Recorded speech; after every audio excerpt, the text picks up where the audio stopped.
करता हूं, अभिनंदन करता हूं।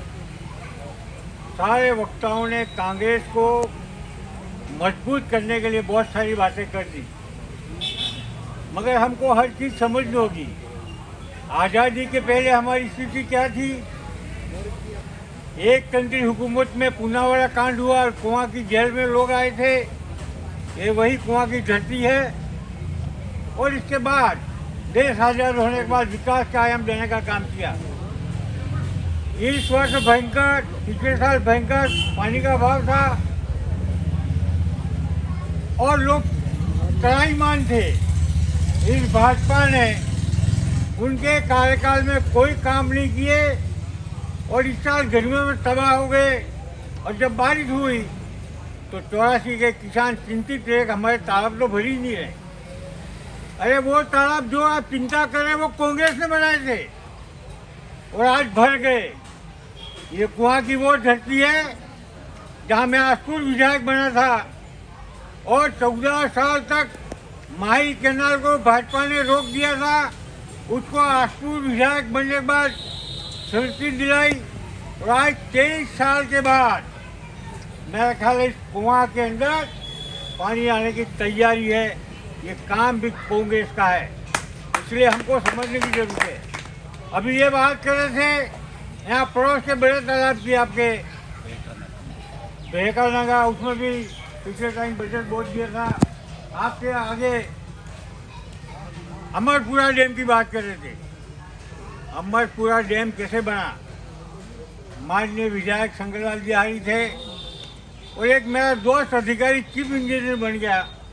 उसने पूछा कि डूंगरपुर में कोई तालाबों की जरूरत है? मैं कहा 2 तालाब, एक आपका अमरपुरा डैम और मेवाड़ा डैम सैंक्शन करे थे आज। वो भी कांग्रेस की देन है। आपको बताना चाहें, आज छोटे मोटे हॉस्पिटल आपका चिकली में सम्मानी भिखाबाई नेता थे और आप बराबर वोट दे रहे थे, मगर आपने, मैं भी यहाँ उपचुनाव लड़ा, कई कांग्रेस के नेता भाजपा के एजेंट थे और हमारी जमानत जब्त हुई। दोबारा इलेक्शन हुआ, लोकसभा लड़ा, राजस्थान को टॉप किया, यही जनता आप ही थे। और ये बंदा जब जिला प्रमुख बना, इस जिले के कोई गांव ढाणी नहीं जहाँ विकास के आयाम देने का काम नहीं किया हो। और उसी परिप्रेक्ष्य में आपके यहाँ चिकली का पंचायत समिति, तहसील का निर्माण, एसडीओ का निर्माण, थानों का निर्माण कराने में कोई कोताही आपके बीच में हमने नहीं छोड़ी और काम को हमने अच्छे ढंग से गाँव ढाणी तक का रोड मैं घुमाऊँ सब एरिया में। जिला प्रमुख के रूप में प्लान बना करके एमपी के रूप में कोई गांव और ढाणी हमने छोड़ी, लाइट की व्यवस्था गांव तक की। मगर आज और भाजपा के राज में बताओ एक उदाहरण कोई इस एरिया का कोई काम हुआ? मुझे बताओ आप। कोई काम नहीं। अब बीटीपी नाम से पार्टी आई, 5 साल विधायक रहे, क्या हुआ मुझे तो पता नहीं। और फिर एमपी बन गए। अब जाकर के कहते हैं कि बेलों के नेता हम तो समाज की बात करते हैं। और अभी बाड़मेर गए तो राजपूत तो हमारे भाई हैं, फिर कहने लगे जाट भी हमारे भाई है और फिर कहने लगे शेड्यूल कास्ट वाले हमारे भाई हैं। तो यहाँ तो सारे दुश्मन है जनरल वाले कि इस मेवाड़ के अंदर कांग्रेस पार्टी बनी है, बामण और राजपूतों के गुलाम है कांग्रेस वाले आदिवासी नेता। ये लोग बेशरम लोग ये भाषा का प्रयोग करते थे, आज उनको गले लगाने की बात करते हैं क्योंकि विकास भूल गए। अब तो सत्ता उनको अच्छी लगने लगी तो आदिवासी को भी भूल गए। अब तो 36 कौमों के नेता बनने की तैयारी में लगे हैं। आपका विकास गया भाड़ में। विकास की बात कोई करना नहीं चाहता। 5वीं अनुसूची की बात करें भूल गए, आरक्षण की बात भूल गए। अब तो कहते हैं जय भील प्रदेश। पता नहीं उस भील प्रदेश में क्या बनने वाला है। अकेला चना क्या 200 विधायकों में जाके ये 1, 2, 4, 5 जाके क्या कर लेंगे? मगर इस समाज को भूल गए, वो अपने स्वार्थों में लगे। अब फिर इन चुनावों में आएंगे। और एक बात कान खोल के सुन लो, कहना चाहता हूँ मैं, चाहे ज्योति वाला कह जाए कि मेरे यहाँ मिलेगा तो कैंडिडेट जीतेगा, चोर सिमर वाला कह दे कि मेरे यहाँ से आएगा तो जीतेगा, और टिकली वाला कह दे कि मेरे यहाँ से आएगा तो जीतेगा, मगर तीन अगर साथ नहीं हुए जीतेगा क्या? नहीं जीते, ये तो मालूम है क्या? तो फिर ये अक्सरवादी ये कूप मंडूक जैसी बातें कर करके लोगों को क्यों बेवकूफ़ बना रहे हो? पूरे एरिया से वोट नहीं मिलेंगे तो आपको कोई वोट देने वाला नहीं। इसलिए पूरी 84 की बात की जाए, चाहे मऊरी से मिले या बावड़ी से टिकट मिले या धनगांव से मिले और लास्ट में मिले कि सतूना से मिले, मगर उस एरिया में से मिलेगी कोई भी कैंडिडेट हो। मगर एक बात ताराचंद भगोड़ा हर बार कहता है, चोर नेता बनाओगे, भ्रष्ट नेता किसी का चयन कर लिया, 5 साल आप कहें साथी कुटुंब काम करें, साथी कुटुंब नहीं कुटे इसलिए नेता जो चुनो। आप यहाँ बहुत उम्मीदवार हैं, अच्छा कौन लगे? क्या 5 साल तक आपकी सेवा करेगा या खाली बातें करेगा? क्या आम जनता के लिए बीच में जाके काम करेगा? क्या काम करने आ जाओ व्यक्ति से पैसे लेगा? ट्रांसपोर्ट कोर्स में किस नेचर का है? इन सब का भी ख्याल रखने की बात है। अगर इस काबिलियत नहीं होगी ना तो नेता बना के भी खोटे हो जाओगे आप।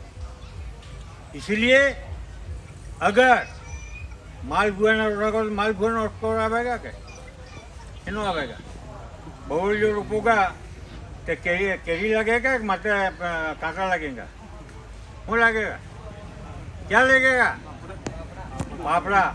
आज की तारीख में हिंदुस्तान के अंदर पूरा माहौल लोकसभा में खराब था, कहा जा रहा था 400 पार हिंदुस्तान में, और ST, SC, OBC, माइनॉरिटी और 10% जनरल समाज को जो आरक्षण मिला है इनका मटिया मेट कर देंगे, ये भाजपा के लोग कहे। तो हिंदुस्तान की जनता ने और राहुल गांधी की बात पर वोट डाला, और इस वोट से आज हिंदुस्तान में आपका संविधान बच गया, आपका आरक्षण लगभग भाजपा ने समाप्त कर दिया। सरकारी उपक्रम, चाहे रेल हो, चाहे एयरपोर्ट हो, हवाई जहाज के बंदरगाह हो, या कई चीज़ें बेचने का काम इन लोगों ने किया है। मगर देश के नेता राहुल जी ने एक बात कही है, जिस दिन देश में इंडिया गठबंधन में कांग्रेस का शासन आएगा, ये अडानी अंबानी कहीं नजर नहीं आएंगे और वापस सरकारी उपक्रम के आपकी नौकरियां मिलेंगी। आज भाजपा के लोग क्या हैं? राहुल जी ने क्या कहा पता है आरक्षण पे? इस देश का आरक्षण तब तक चलेगा जब तक भेदभाव नहीं मिटेंगे, और मिट जाएगा तो खत्म हो जाएगा। तो भाजपा वाले जो आरक्षण विरोधी हो, आप आरोप लगाएंगे राहुल गांधी आरक्षण का विरोधी। ऐसे झूठे और निकम्मे लोग जो भाजपा के हैं और राहुल जी के ऊपर कहते हैं जीप काटने की बात करते हैं, कोई क्या करते हैं, क्योंकि आप लोगों के ऊपर खेत खलिहान का झगड़ा नहीं। हिंदुस्तान के ST, SC, OBC माइनॉरिटी और 10% 90% लोगों के हक की लड़ाई लड़ने वाले व्यक्तियों को ये भाजपा के लोग सरेआम कहते हैं कि हम मार देंगे, और मारेंगे तभी जाके राज मिलेगा। ये सत्ता लोग हैं। इसलिए कहना चाहता हूँ, किसी खेत खलिहान का झगड़ा नहीं है। आज ये इस चुनावों के अंदर, ये चुनाव कैसे हैं पता है? अगर यहाँ से कोई जीत जाए तो राजस्थान सरकार ने हिलने वाली है, ना डूलने वाली है। मगर कांग्रेस का जीत गया तो राजस्थान की सरकार हिल जाएगी, और पूरे देश में मैसेज जाएगा कि 84 की शानदार जनता ने इनके ऊपर तगड़ा प्रहार किया।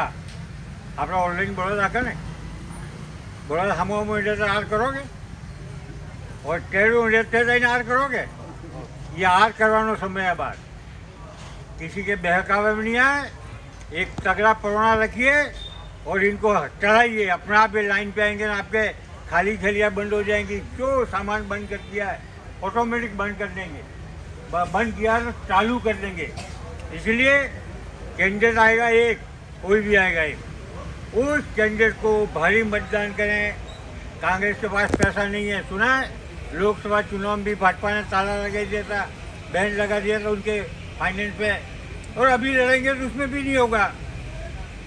तो अगर ईमानदारी से लड़ेंगे हम, कोई भी प्रत्याशी आए, पैसों की जरूरत होती नहीं है, ऑटोमेटिक आदमी जीतता। डूंगरपुर के उपचुनाव हमने ऐसे जीता है, हमारे पास पैसा था ही नहीं, राज्य में कांग्रेस थी ही नहीं, और डूंगरपुर पुंजलाल परमार को सब लोगों ने कहा कोई पैसा नहीं चाहिए, बूथ का खर्चा भी नहीं चाहिए, और वह भारी मतों से जीता था। इसलिए मैं आपको कहना चाहता हूँ, इधर उधर की पटरे में नहीं पड़े। कई लोग स्वार्थ, कई ग्रुपबाजी, कुछ कई बातें करेंगे। कोई मेरा भाई भी आके उल्टी बात करेगा, कोई इनका भाई आके उल्टी बात करेगा। हमारे सिर्फ अर्जुन ने जैसे निशान लगाया चिड़िया के आँख में, ऐसे कैसे आप हाथ के बटन पे जब भी आए कैंडिडेट भारी मतों से जीता, आज से जाके अपने अपने सगे वालों से